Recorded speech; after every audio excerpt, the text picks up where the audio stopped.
Oke, record. Lola nggak kira-kira? Dicoba dulu.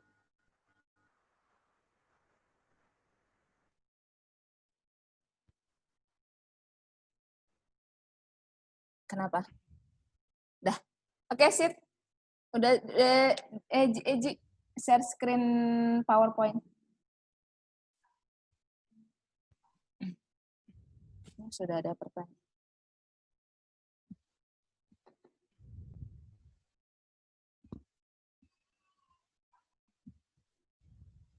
Nah, jadi dibahas oleh Kak Sita ini adalah tentang bidang akuntansi, dan berikutnya tentang prinsip-prinsip akuntansi. Jadi sama seperti profesi lain ada spesialisasi juga di dalam akuntansi, di dalam ilmu akuntansi. Nah, biasanya itu kita sebut bidang akuntansi ya.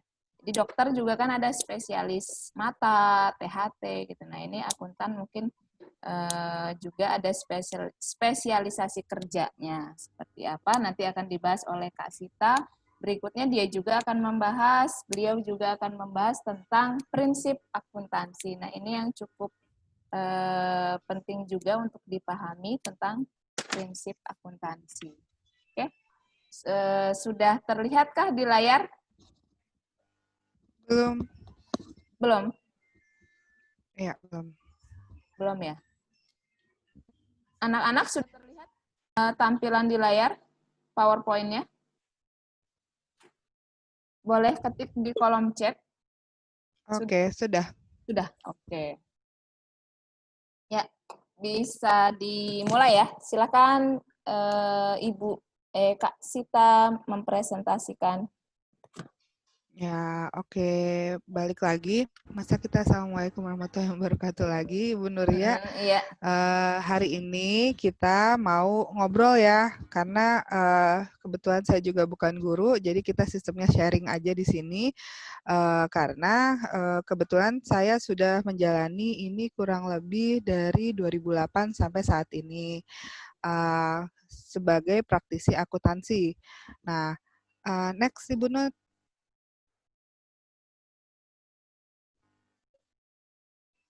Belum terlihat ya?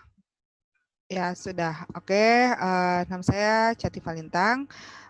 Dari 2008-2012 saya sebagai staf akun AP Finance, Account Payable, itu yang berhubungan dengan bagian hutang di Telkomsel untuk area Pamasuka 2012-2015 ke Kendari sebagai supervisor untuk finance Grapari di sana, 2015-2019 sebagai supervisor pembayaran di regional Kalimantan, dan 2019 saya kembali lagi jadi supervisor finance Telkomsel branch Makassar.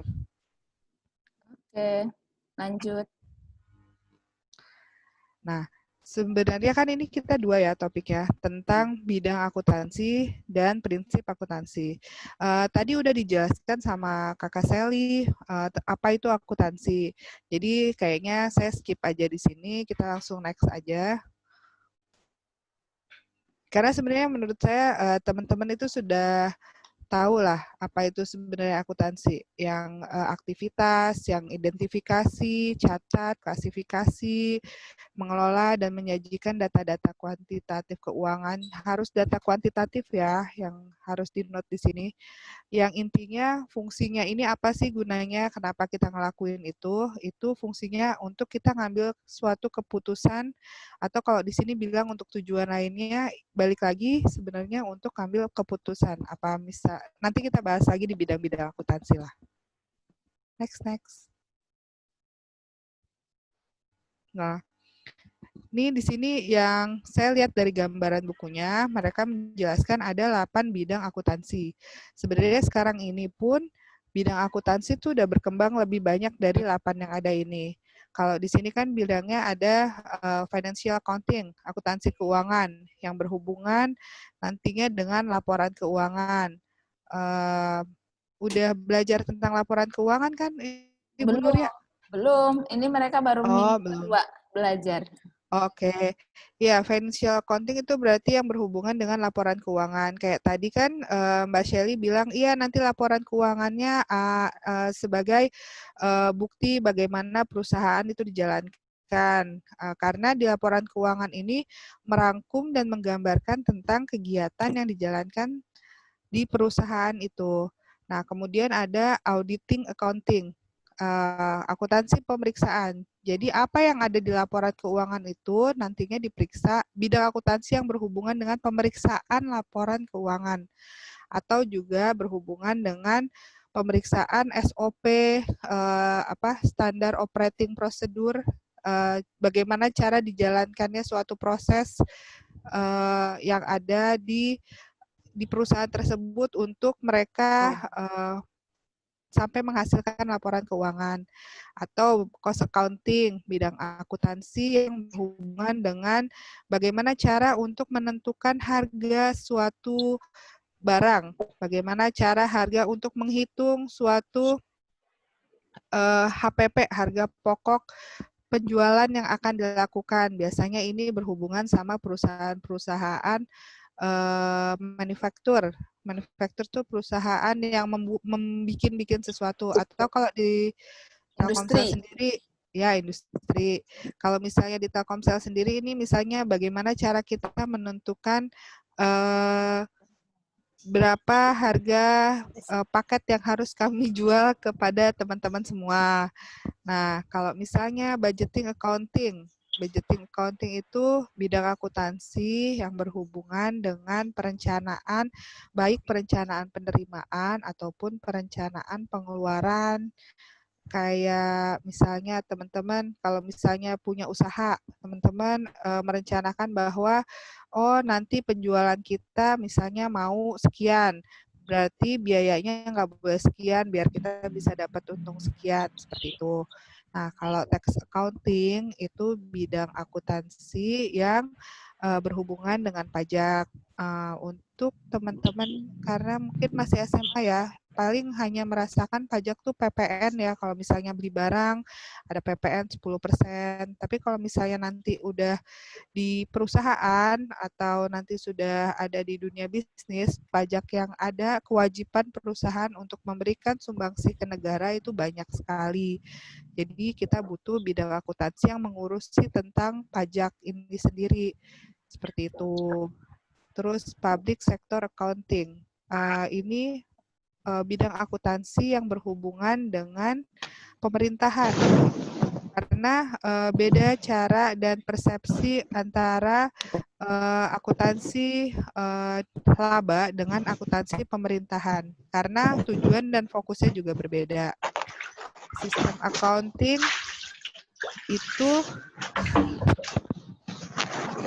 accounting itu bidang akuntansi yang berhubungan dengan proses yang dipergunakan mulai dari merencanakan bagaimana proses akuntansi ini akan berjalan. Seperti contohnya mau menggunakan sistem apa, tools yang dipakai itu apa, maksudnya sistem akuntansinya apa begitu, atau juga merencanakan standar operasional prosedur. Standar operasional prosedur tuh Bu Nuria, tata laksana untuk kegiatan. Mau seperti apa misalnya, alurnya seperti apa. Nah, yang terakhir itu kalau yang ada di buku adalah international accounting, karena bisnis yang ada itu tidak hanya sebagai bisnis yang lokal. Kadang untuk perusahaan-perusahaan yang besar kayak tadi yang udah dibilang, perusahaan-perusahaan yang udah terdaftar di bursa saham, biasanya ada hubungan kerjasama dengan perusahaan-perusahaan yang internasional. Contohnya kayak misalnya kami di Telkomsel itu kami listing di New York Stock Exchange. Jadi mau nggak mau kita harus standar yang ada kita sesuaikan dengan standar yang berlaku internasional. Nah, Sebelumnya teman-teman nantinya harus paham ketika belajar akuntansi bahwa akuntansi ini punya dasar. Dasarnya itu apa? Tadi udah disinggung sedikit bahwa dasarnya itu adalah kalau di Indonesia kita punya PSAK, Peraturan Standar Akuntansi Keuangan. Kalau misalnya untuk di luar itu ada IAS, International Accounting Standard, seperti itu. Karena kenapa ini harus diberlakukan? Karena kan kayak tadi juga sudah disebutkan, kalau untuk akuntansi itu kita harus bisa diperbandingkan. Nggak bisa semua punya asumsi tersendiri untuk misalnya untuk perlakuan suatu transaksi.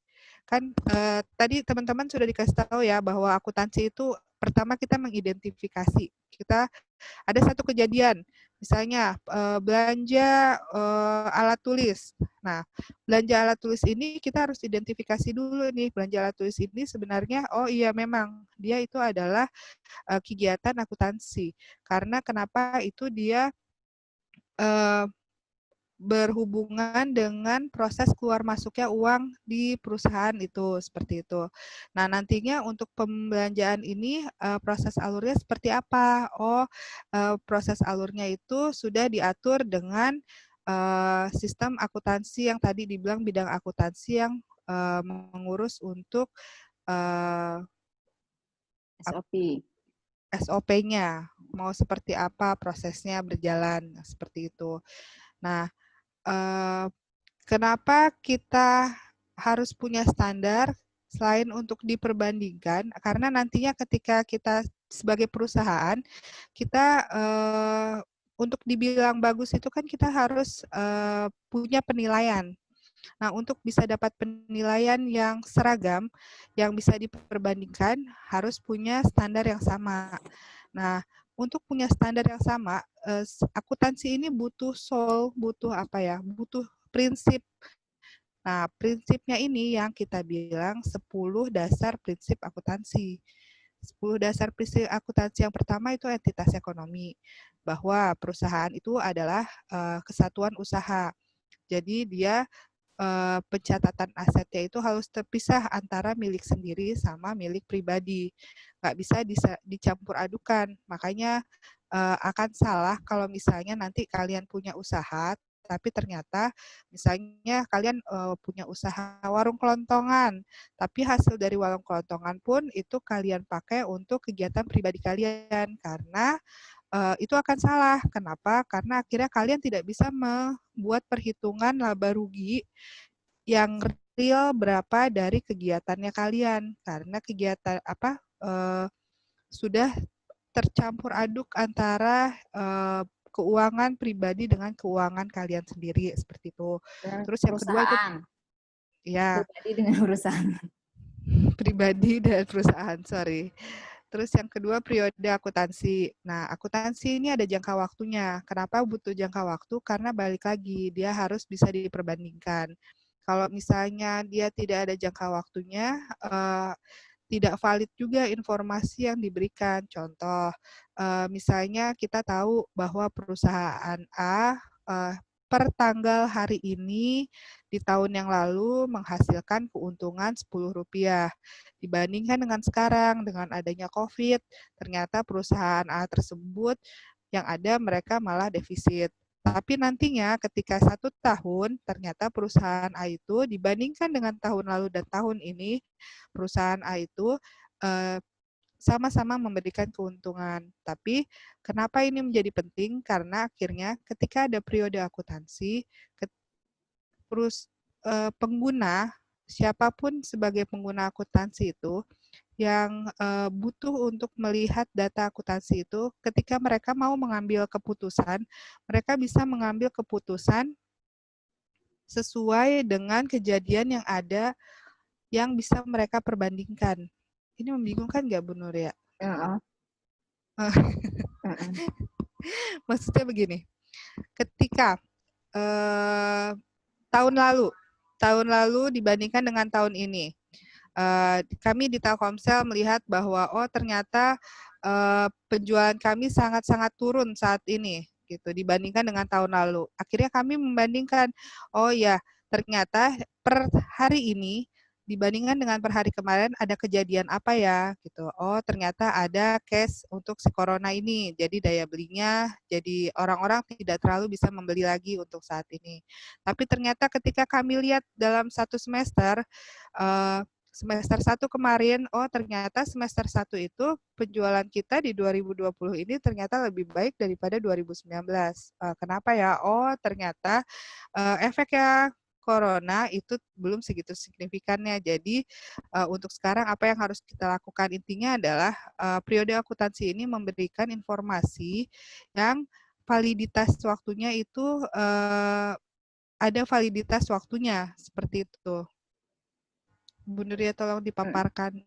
Ya, jadi misalnya mau artinya gini, sebenarnya sudah tadi udah diulang oleh Kak Sita ya. Jadi kalau nggak ada periode waktu yang jelas, kan kita ngebandinginnya susah, ya kan? Emang ini pendapatan kita lebih besar nih yang sekarang. Yang sekarang itu selama berapa lama dibandingkan dengan kapan, berapa tahun yang lalu, berapa periode yang lalu. Nah itu kan jadi yang nggak jelas. Maka harus ada kejelasan periode akuntansi. Jadi setiap kita membuat informasi akuntansi itu harus jelas apakah per bulan, apakah per 3 bulan, apakah per 6 bulan, ataukah per tahun misalnya. Jadi ketika dibandingkan kita jelas bahwa ini hitungannya hitungan per tahun, ini per 3 bulan, per 6 bulan gitu mungkin ya. Ya, terima kasih Bu Nuria, itu maksud saya. Terus historical cost principle. Jadi pencatatan keuangan berdasarkan biaya yang berdasarkan dari waktu dikeluarkannya biaya tersebut. Misalnya kita punya kesepakatan sama orang. Kita punya kesepakatan sama orang, hari ini kita sepakat baru secara lisan 150.000 ya. Oh ya oke. Tapi ternyata ketika kesepakatan betul-betul didealkan, itu kita berdasarkan nilai nominal yang tertera di kwitansi atau di pembelian dari yang ada. Jadi dia nggak bisa hanya sekedar informasi saja, tapi harus berdasarkan tanggal waktu terjadinya kegiatan tersebut sesuai dengan bukti yang ada. Next Bu. Pentingnya penanggalan. Oke, Ya. berikutnya. Prinsip satuan moneter maksudnya prinsipnya akuntansi itu kita hanya bisa mencatat berdasarkan angka yang ada. Kita nggak bisa nyatat misalnya dia mutunya lebih baik gitu. Kalau misalnya ada satu barang sama-sama 100.000, ya kita nggak akan bisa mencatat yang satunya 100.000 tapi dia mutunya lebih baik loh, atau dia lebih bagus loh gitu. Nggak bisa, kita hanya bisa mencatat dia berdasarkan dari nilai moneternya dia. Jadi nilai yang non kuantitatif itu kita tidak bisa catatkan, tapi itu bisa kita tampilkan nantinya kalau misalnya kita bikin laporan keuangan di catatan laporan keuangan. Sebagai gambaran bahwa misalnya kita melakukan pembelanjaan 100.000, tapi pembelanjaan 100.000 ini memiliki mutu yang lebih baik di pasaran sehingga kami melakukan pemilihan untuk produk tersebut. Itu bisa seperti itu.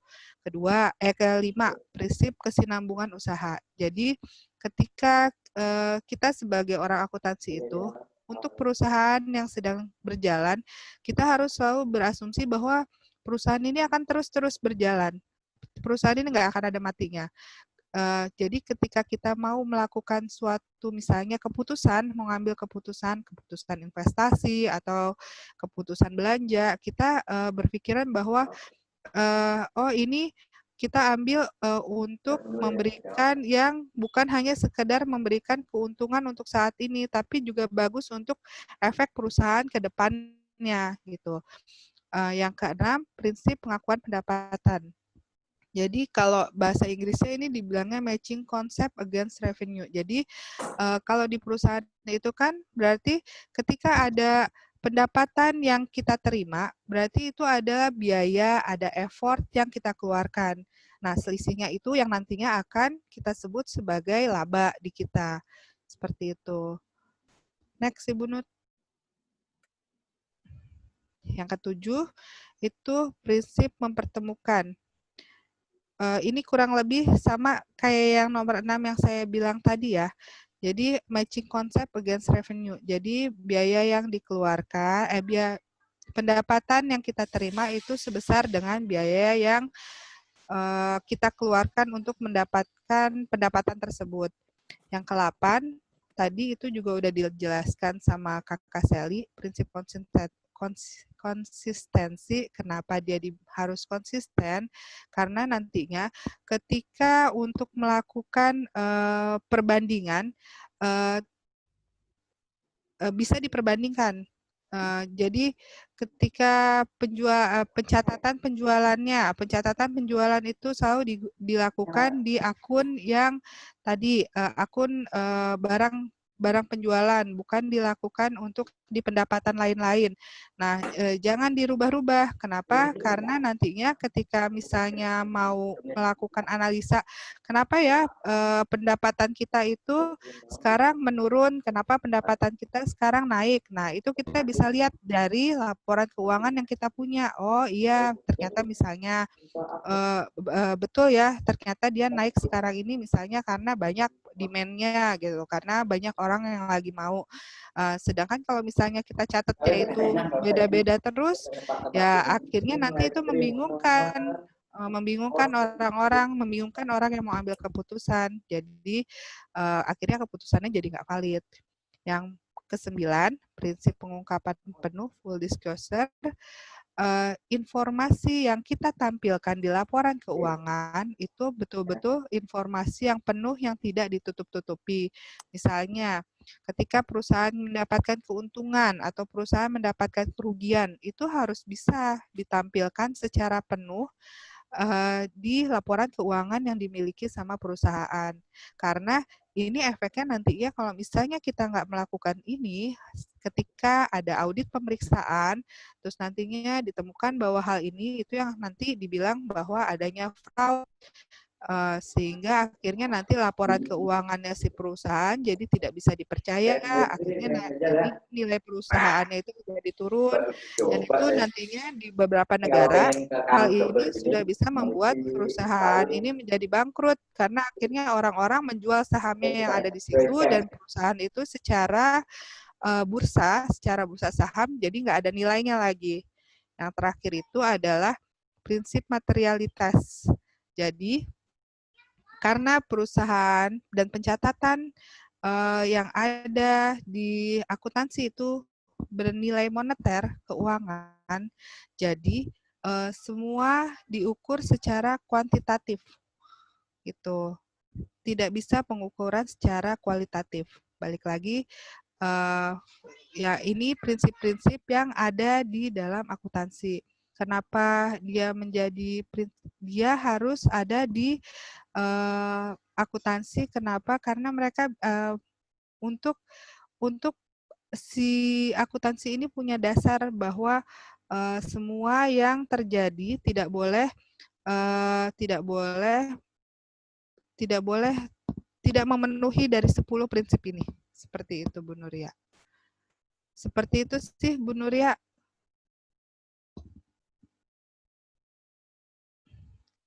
Bu Nuria silent. Maaf. Ya.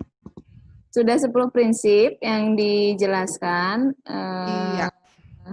Sebentar. Ji, bantu Ibu Ji. Ji, bantu Ibu Ji. Liatin chat. Kok chatnya menghilang sih? Di bawah ya? Sebentar ya. Oh, ini ya. Sebenarnya untuk akuntansi ini sendiri sih yang harus kita pahami bahwa akuntansi ini suatu proses, suatu alur, di mana proses dan alur sampai akhirnya menghasilkan keputusan itu. Ada panas. Iya, semuanya kayaknya sudah HP sudah panas karena sudah terlalu lama ini, Bu Nuria. Iya. Oke. Ya udah dijawab dulu yang tadi yang manajer akuntansi udah dijawab ya? Oke, udah dijawab. Udah itu. Oh, ada yang Ji, bantuin Ji, ada yang raise hand Ji. Ini dari Nuzulia Fatimatuz Zahra. Nuzulia Fatimatuz Zahra. Ji, bantuin ya apa Ji? Intinya susah. Mas Ibu susah. Sebentar ya. Nuzulia, bisa unmute sendiri nggak? Nuzulia Fatimatuz Zahra, bisa silakan bertanya. Kalau misalnya masih mute, di unmute sendiri bisa? Halo? Nuzulia. Kepencet katanya, Bu. Oh ya, nggak kelihatan di chat. Kepencet ya. Iya. Ya udah nih ada pertanyaan. Tadi, aduh, pada kepanasan. Tadi ke atasan Ji, bantuin Ibu Ji. Ini nggak kelihatan kursornya. Atas, ke atas. Tadi atas lagi Pak, maaf. Ya. Perusahaan siapa yang menentukan untuk standar operasional suatu perusahaan? Itu siapa yang menentukan? Mau seperti apa? Apakah perusahaan itu sendiri atau bagaimana? Untuk SOP, standar operasional. Ya. Ya, itu kan masuk ke bidang yang sistem accounting ya. Itu ditentukan sendiri oleh internal yang ada dengan mempertimbangkan usaha-usaha yang sejenis. Maksudnya begini, ketika ditentukan sama user yang ada di situ, apakah bagian misalnya itu untuk standar operasional untuk pengeluaran. Berarti itu yang harus menentukan adalah orang keuangan yang ada di perusahaan itu. Kita mau seperti apa sih standar keuangan kita, dokumen-dokumen yang harus kita terima itu bentuknya seperti apa, alurnya bagaimana sampai ini keuangan boleh kita bayarkan yang seperti itu ditentukan sama orang keuangan yang ada di situ. Tapi itu harus mempertimbangkan juga dengan peraturan standar akuntansi keuangan. Jadi kayak nanti ada ilmunya lagi itu makanya saya bilang bidang akuntansi ini sendiri itu sekarang tuh sudah ada yang namanya manajemen accounting. Jadi akuntansi manajemen. Jadi sebelum kita sampai ke SOP itu, kita menentukan dulu alurnya akan seperti apa, baru nanti kita polakan di sistem IT biasanya akan dibentuk seperti apa alurnya, begitu. Oke. Cek satu lagi sebelum kita, sepertinya tidak ada lagi pertanyaan. Ini yang tadi sudah terjawab ya untuk yang bedanya manajemen akuntansi dan accounting, manajer keuangan dan accounting. Accountant ya dibilang tadi ya. Oke, sepertinya tidak ada pertanyaan lagi ya. Iya, kayaknya juga memang waktunya terlalu lama. Iya, tadi banyak banget pertanyaannya. Oke, mungkin itu dulu ya. Mungkin dari Kak Sita ada penutup, kalimat penutup. Konklusi. Kalimat konklusinya, akuntansi itu bisa jadi banyak hal. Jadi banyak hal, bisa sangat menarik juga. Karena banyak bidang yang bisa dimasuki. Selain itu, untuk personal kita pun sebenarnya akuntansi itu sangat bermanfaat, Ibu Nuria. Kita anggap saja pengeluaran kita sehari-hari itu sebagai laporan keuangan. Jadi kita terlatih untuk mengukur berapa pengeluaran kita, berapa pemasukan kita. Jadi akhirnya kita punya dan terbiasa untuk melakukan yang namanya saving. Atau kita akhirnya bisa melihat bahwa ketika kita melakukan pencatatan pengeluaran kita, akhirnya kita bisa melihat, oh ya ampun ternyata pengeluaran saya di bagian ini tuh sudah banyak sekali ya, berarti sudah harus saya kurangi untuk di sini gitu. Atau ketika kita ngelihat pemasukan kita, pendapatan kita sudah sekian, Terus kita jadi akhirnya berpikiran, oh kayaknya akan lebih baik kalau saya bisa punya pendapatan tambahan karena saya punya biaya-biaya yang saya ingin keluarkan. Seperti itu sih. Jadi sebelum kita mikir terlalu luas tentang akuntansi dan sebagainya, itu juga ilmu itu bisa kita pakai untuk diri kita sendiri. Gitu, Bu Nuria. Oke, ya intinya akuntan bisa jadi menarik dan manfaatnya akan terasa buat diri kita sendiri ya. Ya. Oke, mohon maaf Mohon ya maaf atas sekali ya kalau misalnya menjelaskannya agak kurang menarik dan kurang baik. tak apa-apa, ini kan di sela-sela pekerjaan. Nanti kita bahas lagi di minggu depan dengan Ibu ya, jika ada pertanyaan. Sengaja hari ini tampilkan praktisinya langsung agar lebih jelas. Kalau Ibu kan cuma mengajar, prakteknya kurang ya, tidak sehebat mereka berdua. Jadi nanti untuk yang satu orang nanti kasih tahu siapa namanya kalau dia pakai Telkomsel, nanti ada gift dari Telkomsel ya. oh gitu, yang mana yang tadi nanya? Iya, yang untuk sesi saya. Yang tadi nanya siapa ya? Siapa yang tadi nanya? Ketri lagi. Saya, Bu, saya. Tadi siapa yang nanya? Sid, buat aku dong, Sid. Aduh, Bu Nuria.